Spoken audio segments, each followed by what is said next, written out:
नमस्कार, मी मयुरी आणि आपण पाहत आहात 7 स्टार न्यूज। विटा येथील एमडी ड्रग्ज छापा प्रकरणाने सर्वत्र भीतीचे वातावरण तयार झालंय। आतापर्यंत 6 संशयितांना पोलिसांकडून अटक करण्यात आली। यातच युवा नेते वैभव पाटील यांनी आमदार सुहास बाबर यांच्यावर जोरदार टीका केल्याने राजकीय वातावरण चांगलंच तापलंय। नगरपालिका निवडणुका जवळ आल्याने युवा नेते वैभव पाटील यांनी एमडी ड्रग्जचा विषय हातात घेऊन चांगलीच तोफ डागत आमदार सुहास बाबरांना टार्गेट केलंय।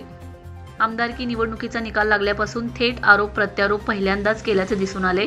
युवा नेते यांनी पत्रकार बैठक घेत एमडी ड्रग्ज बाबत प्रशासन शांतच असल्याचे आरोप केलेत। तर आमदार सुहास बाबर यांनी डीपीडीसीत एमडी ड्रग्जचा विषय उचलून धरत सर्व पाळेमुळे पोलिसांनी खणून काढावेत अशा सूचना केलेत। या सर्व बाबींमुळे विट्यातील राजकीय वातावरण चांगलंच तापलंय। येणाऱ्या नगरपालिका निवडणुकीची रणधुमाळी आतापासूनच सुरू झाले। दोन्ही गट नगरपालिकेसाठी ऍक्टिव्ह झालेत। निमित्त काही असले तरी दोन्ही गट अग्रेसरपणे लोकांच्या पर्यंत पोहोचत आहेत। त्यामुळेच नगरपालिका निवडणुकीची रणधुमाळी आतापासून सुरू झाल्याचं चित्र दिसत आहे। Bureau report 7 star news.